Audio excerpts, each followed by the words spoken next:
So today's question is about how to become a true consultant, let's call it.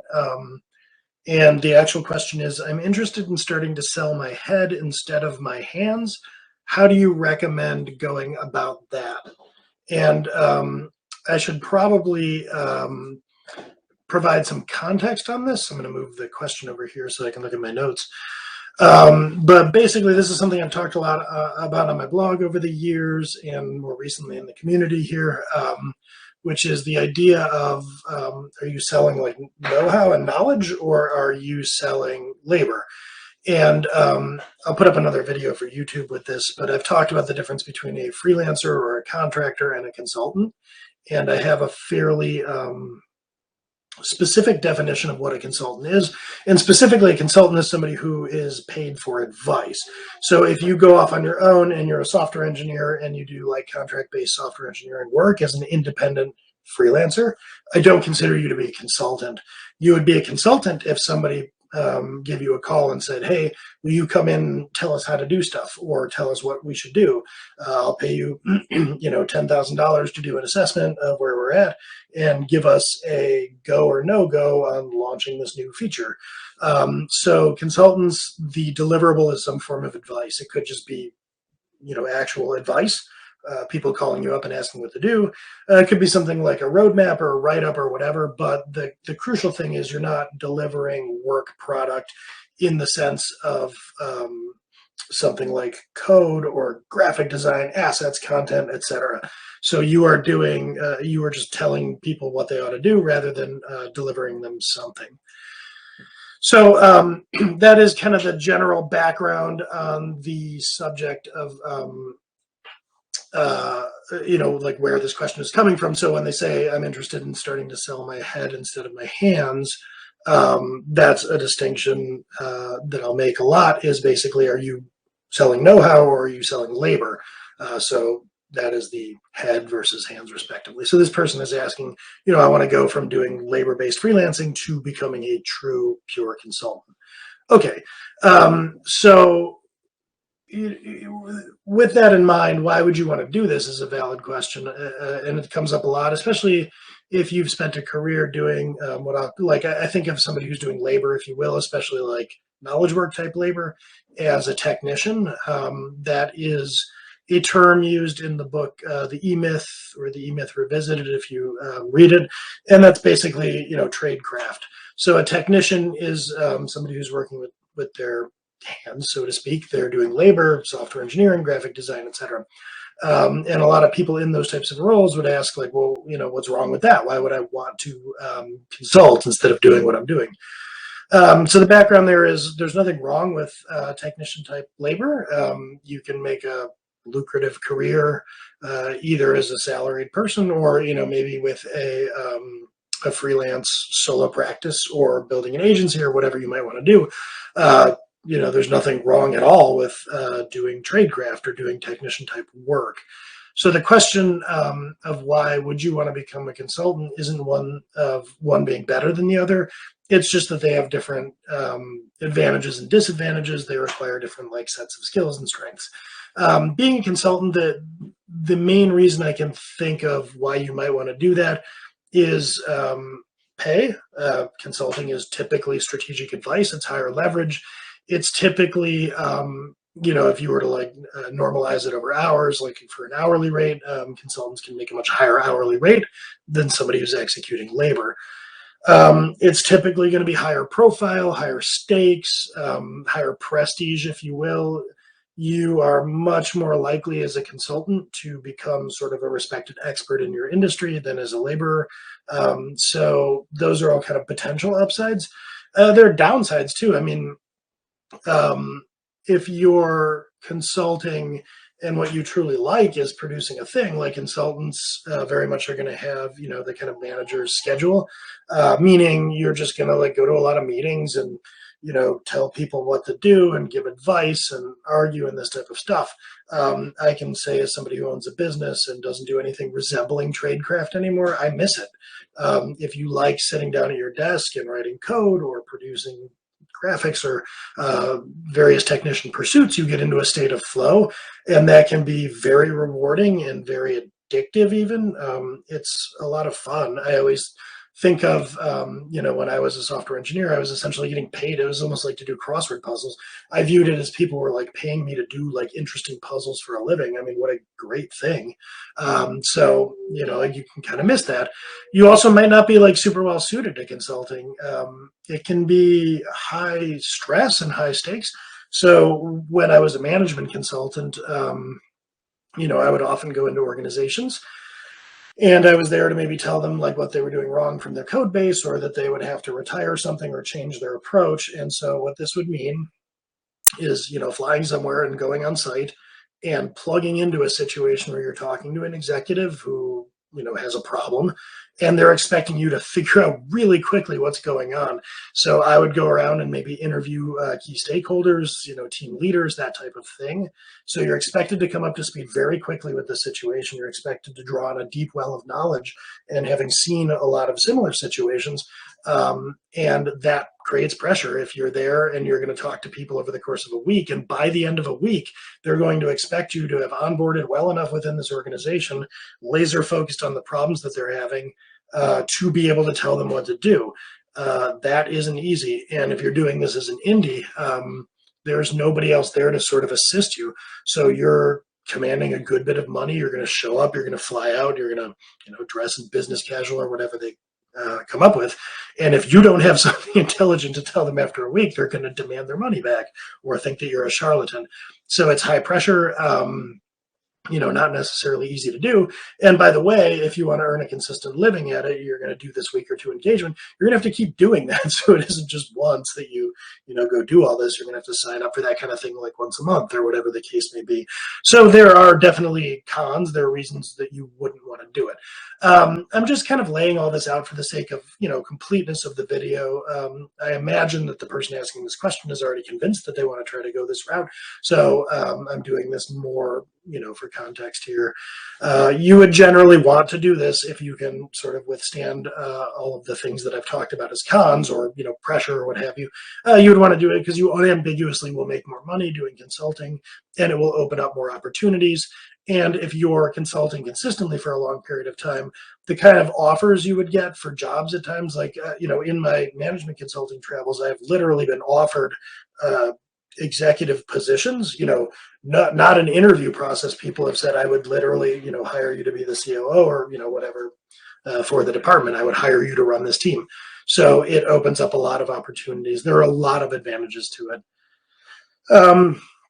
And then, I've gotten into a little bit, I guess, for context of how it would change the nature of your work. I did want to make it a point to mention that you will very much be getting out of the thing that you may have been a technician doing and into a kind of work where your business is going to involve a lot more marketing and a lot more like sales conversations. So if you are, doing, say, custom application development, you might, even if you're doing relatively short gigs, like you're coming on for like a month to 3 months to do X, you're still, fairly probably minimal in terms of the sales cycle. Like writing code is going to be writing code. So you go from company to company and you're doing a similar type of thing. You might be getting referred via word of mouth or whatever.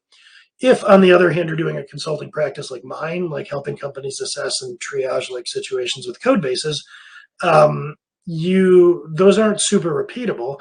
And it isn't really obvious to everyone. It's obvious to everybody when they need a .NET developer or when they need a Rails developer. It's not obvious to everyone that they need somebody to come in and give them advice about a code base. So you're going to spend more time doing marketing, putting yourself out there. Your sales process is a little bit more involved because you're often having to convince people that the nature of your expertise is even something that they need. So basically, you're doing a lot of meetings, a lot of discovery, a lot of interviews, a lot of sales, and a lot of advice giving. It will change the nature of what you do. So with that in mind, you are kind of going a different route for more cachet, more pay, higher pressure, et cetera. What does it look like to make this transition from a technician style of work where you're doing labor? And I'll spend the rest of the video here going through some, tactics to make this happen. So the first thing I would suggest is, I guess, a little like still philosophical, but change your mindset. So if you are going to make this switch, I'm going to say something that's maybe a little aggressive here. And it isn't that I actually believe this, but you almost have to tell yourself this to really flip around how you're thinking. Think of the strategy of an engagement as everything, and the labor as an implementation detail. So, if, for instance, you are a software engineer and you're looking to get into consulting, you need to start thinking of the software engineering that you are currently doing and have been doing all of your career as the kind of thing kind of anybody could do. And then you need to get yourself into the mindset that what not anybody could do is offer strategic advice. Now, this is a huge mindset shift because if you have spent your career as a software engineer, you probably spent your career talking a lot of crap about management.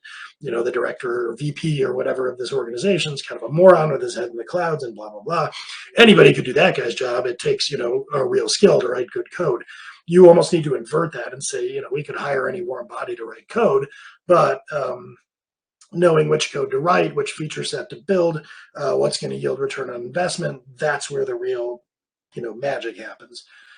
So if you start telling yourself that, I don't actually believe either one of those extremes are true, just for the record. But if you start telling yourself that, you will start to flip around and view strategy less as like something that anybody can do when they decide they're too old to write code or something, and view it as the most important thing for the organization. That's the kind of mindset you're going to need to at least become more comfortable with.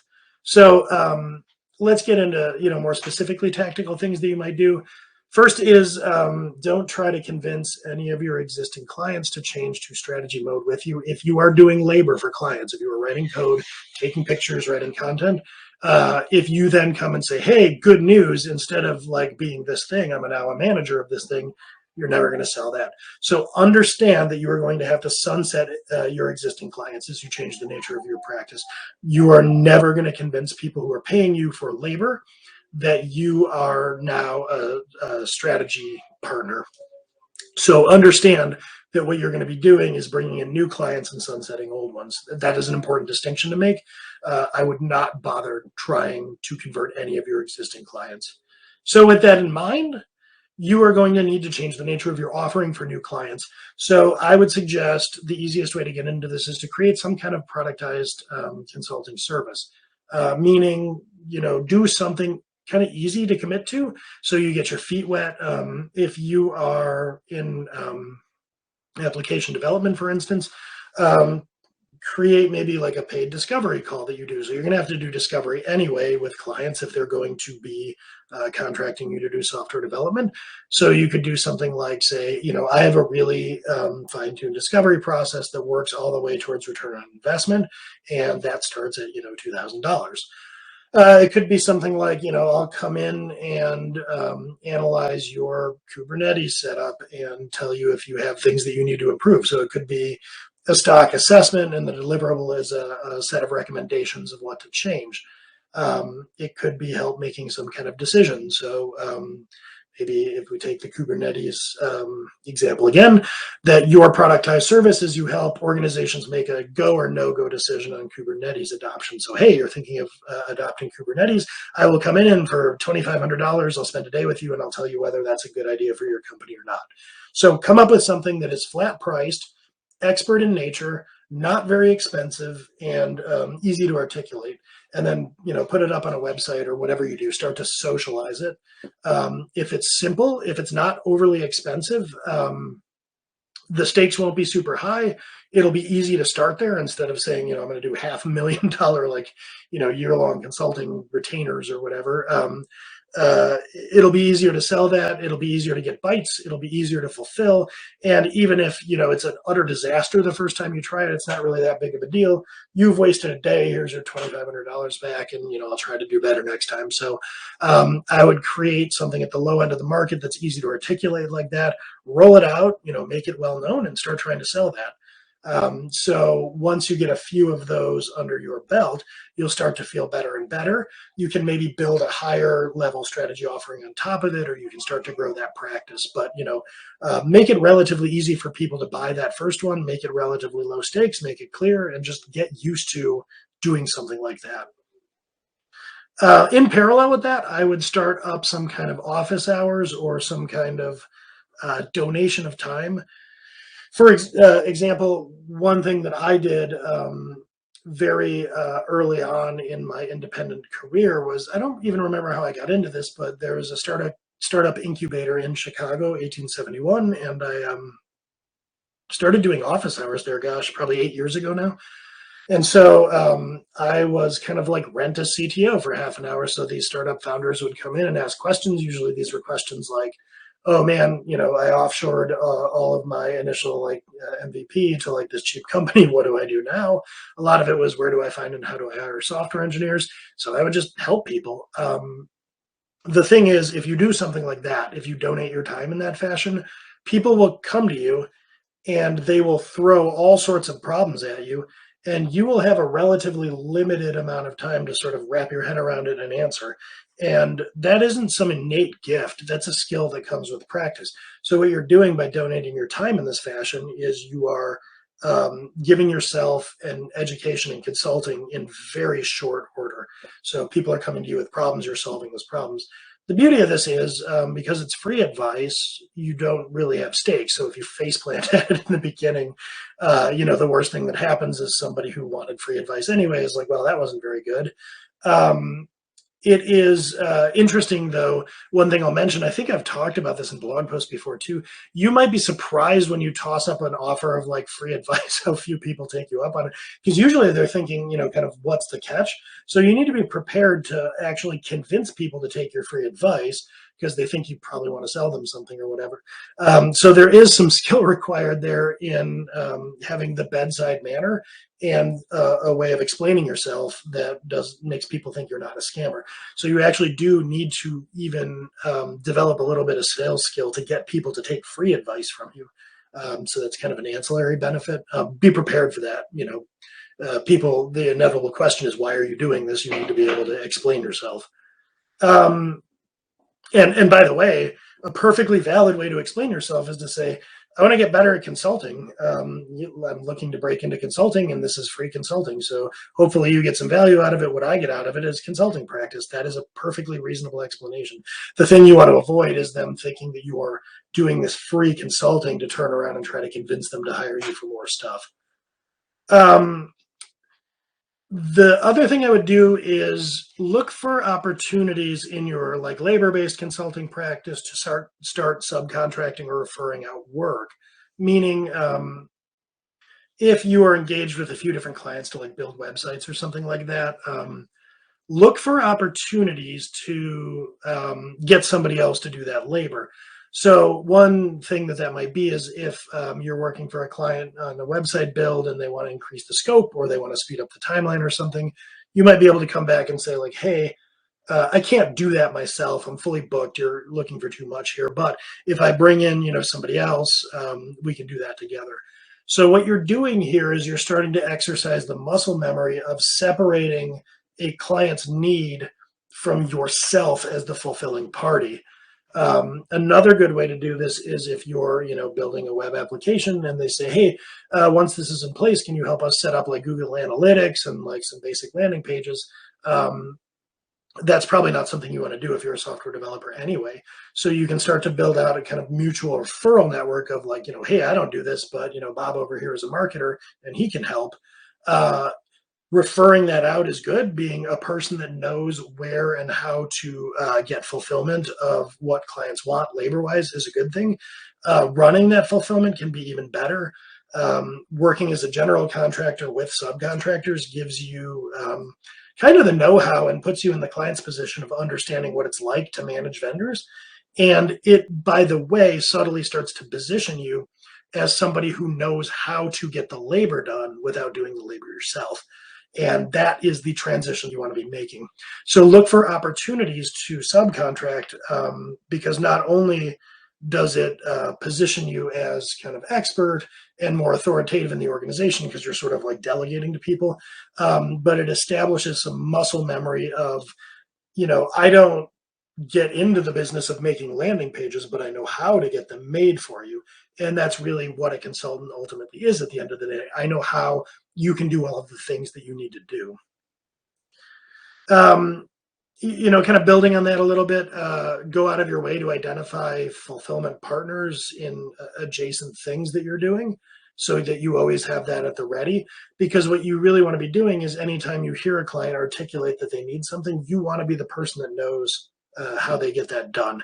And that is pretty valuable. So to do that, you can start looking at, if you're, again, writing software, seek out people who do quality assurance, seek out people who do user experience and design, seek out graphic designers, etc.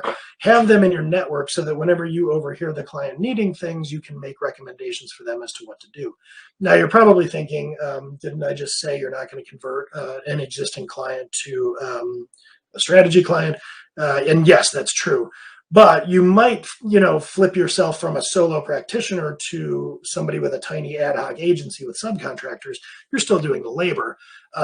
You may be able to pull that off, and God bless if you can, because that's a good step in the right direction. But what you're really doing is getting the practice in at knowing where to find people, knowing how to provide these answers. Because later, when somebody comes in and says, I'm not looking for you to build my website, I'm looking for you to help me avoid messing up and running over budget when building a website. Well, now, not only do you know how to write the code for it, but you know where to find graphic designers and UX people, you know how all that stuff works. So you can articulate much better from a strategy perspective what that client needs to do, what the pitfalls are, etc.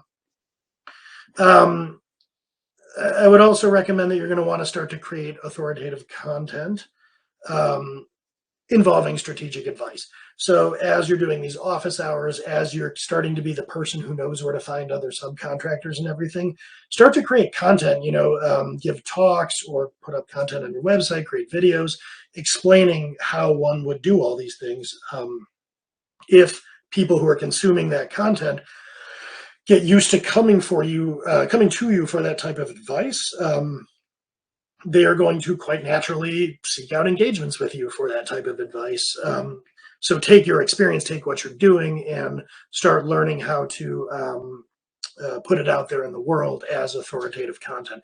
Now, I want to offer a word of caution here. Please don't create a bunch of performative content where you're out there and creating content that is designed to be like, look at how smart I am. Look, I am a person who knows stuff. That rings hollow. You seem like a charlatan when you do that. Don't do that. Create content, ideally like this. I'm taking questions that people ask. There is no more authentic type of content than if you're taking FAQs from your clients. So if you're at that client site and the client's like, man, I really love the work you're doing, Sally, on the website design, but I sure wish I had a graphic designer, or I sure wish somebody, knew how to do UX around here. And you go out and you help them find a UX person, let's say. Create content about that. Hey, I'm a software developer, and I had a client that really needed UX help, and neither one of us really knew a whole ton about where to do it, but here's what I did. I went out and I found these people. I qualified them in the following fashion, and it turned out pretty well. This does not have to be content that makes you like an infallible expert in everything. You do, please don't create content that is designed to flex. That is not what I mean. Create content that genuinely helps people. So as you're doing these office hours, write anonymized blog posts about the advice you gave. As you encounter things, pitfalls, good and bad, you blunder into stuff. Create content that is authentic around how you helped a client get to an outcome, or maybe how you all fell down together and what you learned from it. But that's really what you want to be doing. Another thing that you can really do is practice on discovery calls with clients. So no matter what you're doing, probably you're doing some form of discovery. If you're doing labor, start to use those calls to really try to get to the profit motive of why you're being engaged. And that discovery, a more incisive discovery process, will help you be consultative. So somebody's hiring you to build a website, okay, why are you, what are you hoping to get out of building this website? Get used to trying to get clients to, get all the way to how this is going to profit their business. Why are you building this website? I want to enable online order taking. Okay, who cares? What if you can't take online orders? They're going to say, oh, well, our competitors are taking online orders, and we want to do that. We want to, keep up with them. Who cares? What if you don't keep up with your competitors? How do you know that they're helping you make money? Oh, well, our profits are down because, Acme Inc., blah, blah, blah. Oh, I see your profits are down. Okay, so now we're getting somewhere. How do you know that your profits are down because of their online ordering system? Oh, well, we've had several clients leave us for our competition because of their online ordering system. Oh, okay. So now we can quantify how much business you're losing due to not having an online ordering system. Great. That whole exercise there where you're getting to customer value as part of your discovery call, number one, it'll help you write much better proposals. I could go down a value pricing rabbit hole, I suppose. But um, number two, it gets you into the habit of really drilling into what matters. And that, getting back to some sort of profit motive is really the essence of consulting. Measuring things, figuring out how to, make your clients money or save your clients money is really what you need to be doing. So you can get a lot of practice on that on discovery calls. Um, Another thing would be start turning away non-strategic business. So basically, the discovery call that I mentioned, if a client is like, look, I just need you to write the code, I don't want to get into all this with you, or I don't know the answer, we'd have to involve my boss. Start making that a deal breaker and say, like, yeah, let's get your boss on the call. That sounds great. Let me know if you're able to get that information. Otherwise, no worries. Give me a call when you have it. Or you just flat out say, like, look, I don't take on any business that I can't trace back to some kind of client ROI. I would consider it malpractice if I built you a website and nobody could articulate to me how that was going to earn you a return on your investment. I don't want to build you a website that's beautiful and then it doesn't do anything for you and all you did was set money on fire. I don't want my name on that. So you can start to actually turn away that kind of business and not work with clients that aren't involving you at a strategic level. And that's going to help you sort of sunset the old non-strategic labor and get more consulting work in. And then finally, it's just a very simple step from there to stop writing any business that actually involves labor at all. So, you start out by saying, I'm not going to do any labor where I don't understand the profit motive. And then eventually it's like, look, I'll help you get to this profit motive. I'll help you lay out a roadmap of how to realize these profits. I will help you, dear customer, figure out how to stop losing business to your competitor because of their online ordering system. But I'm not actually going to build the ordering system, get someone else to do that. Which brings me full circle to that first piece of advice, which is now you're kind of at the point of like, look, it's not hard to build a website. You can find a lot of people to do that. What you couldn't find is anybody to get us right down to that problem that you have where your competitors are drinking your milkshake due to their online ordering system. I went in, I took a look at the nature of that system. I figured out why it was attracting customers away, what about the UX was good there, so on and so forth. And I am laying out exactly the kind of website you're going to need to build in order to keep up with them. And by the way, I know how you can build that website for a third of the price that they paid. That kind of thing is gold, and that can't be found by just running some thing saying you need a Rails developer. But in order to get it doing that, you need a lot of consulting skills, a lot of practice doing good discovery, the ability to go in and find out a lot of stuff in pretty short order. Oh, and by the way, enough knowledge of the space that you could do that kind of recon on a competitor and understand what the cost structure is involved in building a website of that nature.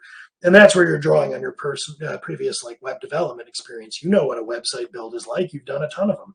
So go out and figure out the rest of the pieces and then leverage that expertise. Not that you just do it again and again, but that you understand soup to nuts what it is to build a website so that you can leverage that and give advice on how one could build one cheaper, faster, in this particular niche in a better way with a competitive advantage, etc.